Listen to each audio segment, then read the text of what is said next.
2024 assembly ఎన్నికల్లో ఓడిపోయిన తర్వాత వైఎస్ఆర్సీపీ భవిష్యత్తు ఏమిటన్న అంశం మీద ప్రశ్న చాలా చర్చ జరుగుతోంది.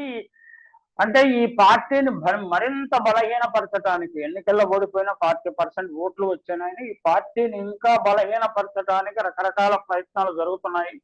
ఆ రకరకాల ప్రయత్నాల్లో భాగంగా ఎంపీలు ఏదో మిథున్ రెడ్డి బీజేపీలో చేరిపోతాడని, రాజ్యసభలో పలువురు సభ్యులు బీజేపీలోకి చేరిపోతారని, వారిలో టీడీపీ చేరిపోతారని, 70 కోట్లు ఆఫర్ ఇస్తున్నారని ఒక్కొక్క ఎంపీకి రకరకాల వార్తలు వస్తున్నాయి.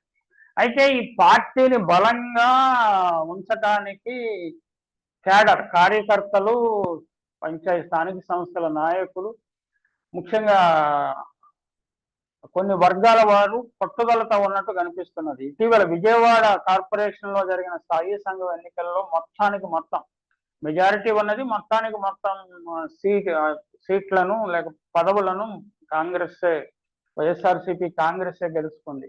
తాజాగా స్థాయి సంఘం కర్నూలులో కూడా ఇదే పరిస్థితి నెలకొంది. అంటే టీడీపీ కూడా పోటీ పెట్టిన మొత్తం వైసీపీ అభ్యర్థులే గెలుపొందారు. ఇది చాలా శుభసూచన. అంటే చంద్రబాబు నాయుడు గారి ఎత్తులు పై ఎత్తులు మనకు తెలుసు కదా. ఆయన ఎటువంటి కుట్రలు చేస్తాడు, ధన ప్రభావానికి లోను చేస్తాడు అని. సాక్షాత్తు వివేకానంద రెడ్డి గారిని ఓడించిన చరిత్ర చంద్రబాబు నాయుడు గారికి ఉన్నది ఎమ్మెల్సీ ఎన్నికల్లో. ఇప్పుడు చాలా ప్రతిష్టాత్మకంగా విశాఖ స్థానిక సంస్థల ఎమ్మెల్సీ ఎన్నికలు జరుగుతున్నాయి. ఈ ఎన్నికలు ఆగస్టు 30వ తేదీన జరుగుతాయి. ఎన్నికల పోలింగ్ ఈ నెల 13 వరకు నామినేషన్ స్వీకరణ జరుగుతుంది. ఎక్స్ అఫీషియో సభ్యులతో కలిసి 841 మంది ఉన్నారు. అందులో 615 వైసీపీకే ఉన్నారు, టీడీపీకి 215 మంది ఉన్నారు, 11 ఖాళీలు ఉన్నాయి.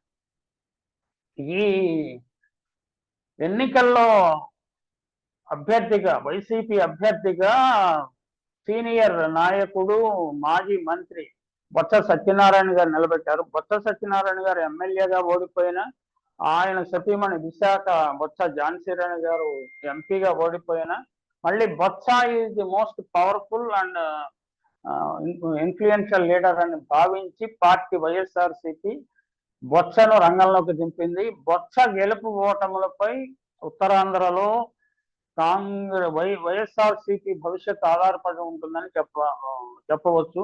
అంటే ఎన్నికల్లో భారీగా డబ్బులు వెచ్చించడానికి తెలుగుదేశం పార్టీ ఏమాత్రం వెనకాడదు. తెలుగుదేశం పార్టీతో డబ్బుల ఖర్చు విషయంలో వైసీపీ తట్టుకోలేదు.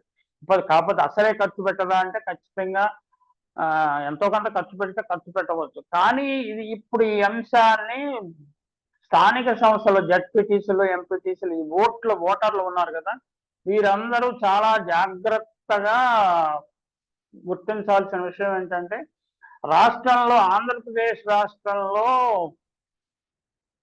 అసెంబ్లీ ఎన్నికల తర్వాత సవాలుగా తీసుకోవలసిన సీటు ఈ ఎమ్మెల్సీ సీటు. ఈ ఎమ్మెల్సీ ఎన్నికల్లో వైఎస్ఆర్సీపీ ఘన విజయం సాధిస్తే వైఎస్ఆర్సీపీ మళ్ళీ పుంజుకుంటుందని, గట్టిగా పుంజుకుంటుందని, టీడీపీని బాగా దెబ్బతీస్తుందని కూడా భావించవచ్చు, కూటమిని దెబ్బతీస్తుందని భావించవచ్చు. ఎందుకంటే వైఎస్ఆర్సీపీ ఓడించి అధికారంలోకి వచ్చిన కూటమి ప్రభుత్వం ప్రజలకు చేసిన అనేక వాగ్దానాలను బొమ్ము చేసింది. సూపర్ 6ని గంగలో కలిపేసింది. ప్రజలు చాలా అసంతృప్తితో ఉన్నారు. ఆ అసంతృప్తిని గుర్తించి స్థానిక సంస్థల ప్రతినిధులు ఏ పార్టీ నుంచి నెగ్గారో ఆ పార్టీకి, బొత్స సత్యనారాయణ గారికి ఓటు వేస్తే బొత్స ఘన విజయం సాధించాలి. అయితే ఇందులో కొంతమంది అటు ఇటు మారే అవకాశాలు కూడా లేకపోలేదని చెప్తుంది. అంటే ధన ప్రభావం అలాంటిది. కాబట్టి ఈ ఎన్నికలను చాలా సవాలుగా, ప్రతిష్టాత్మకంగా తీసుకోవాల్సిన అవసరం ఉన్నది. ముఖ్యంగా ఉత్తరాంధ్రలో వైఎస్ఆర్సీపీ భవిష్యత్తే కాకుండా రాష్ట్ర వ్యాప్తంగా వైఎస్ఆర్సీపీ భవిష్యత్తుని ఈ ఎన్నికలు నిర్ణయిస్తాయి.